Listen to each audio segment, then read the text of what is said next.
கடலூர் மாவட்டம் காட்டுமன்னார் கோவில் அருகே மாமங்கலம் 6வது வார்டில் சுமார் 40 ஆண்டுகளாக பயன்பாட்டில் இருந்த 60,000 லிட்டர் கொள்ளளவு கொண்ட மேல்நிலை நீர்த்தேக்க தொட்டி பழுதடைந்ததால் 4 ஆண்டுகளுக்கு முன்பாக இடிக்கப்பட்டதாக பொதுமக்கள் தெரிவித்து வருகின்றனர். அதே இடத்தில் புதிய தொட்டி அமைக்கப்படாததால் சுமார் 500க்கும் மேற்பட்ட குடும்பங்கள் குடிநீருக்காக கடும் சிரமம் அனுபவித்து வருவதாகவும், இதனை கண்டித்து காலி குடங்களுடன் சாலை மறியல் போராட்டத்தில் ஈடுபட்டதால் பரபரப்பு ஏற்பட்டது. மேலும் விரைவில் நடவடிக்கை எடுக்காவிட்டால் காட்டுமன்னார் கோவில் வட்டார வளர்ச்சி அலுவலகம் முற்றுகை போராட்டம் நடத்துவோம் என பொதுமக்கள் எச்சரித்துள்ளனர். இப்போ இது தெரு கார்னர்ல இந்த மாதிரி போராட்டம் பண்ணிட்டு இருக்கோம். இதுக்கு சரியான முறையில தீர்வு இல்லைன்னா அடுத்தது பிடிஓ ஆபீஸ்க்கு முன்னாடி போயிட்டு ஊரையே திரட்டிட்டு போய் உட்காருவோம். மக்களை மேலையும் பொறுமையை இழக்க வச்சு பெரிய போராட்டத்துல குறிக்க வைக்காதீங்க. நாங்க ஒன்னும் பெருசா எங்களுக்கு பல லட்சம் ரூபாய் செலவு பண்ணல, இருந்த இடத்துல இருந்த பொருளை வைங்கன்னு சொல்றோம். அந்த டேங்கை கட்டி கொடுக்கறதுல உங்களுக்கு என்ன பிரச்சனை?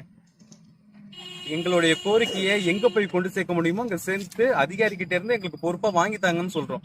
இதை விட ஒரு மக்கள் மௌனமா போராட்டம் பண்றதை விட்டுட்டு நாங்க என்ன இன்னும் கலவரத்துல குதிக்கணுமா, இல்ல ஏதாவது போய் ரோடு மறியல் பண்ணணுமா, இல்ல அதை தான் நீங்க பண்ணணும்னு எதிர்பார்க்கறீங்கன்னா அதுதான். கடலூர் மாவட்டம் காட்டுமன்னார் கோவில் வட்டம் மாமங்கலம் ஊராட்சியில் 36 வருஷத்துக்கு முன்னாடி கட்டப்பட்ட வாட்டர் டேங்க் தற்போது இடிக்கப்பட்டு 4 வருடங்கள் ஆகியும் எந்தவித நடவடிக்கையும் இல்லாமல் மக்கள் அன்றாட குடிநீர் வசதிக்காக போராடி கொண்டிருக்கிறார்கள். இது பார்த்து கொண்டு எங்களாலும் ஜீரணிக்க முடியாத காரணத்தால் தற்போது இடிக்கப்பட்ட இடத்தில் மாற்று குடிநீர் டேங்க் கட்டித்தர வேண்டும் என்று பொதுமக்கள் சார்பாக நாங்கள் கோரிக்கை வைக்கிறோம்.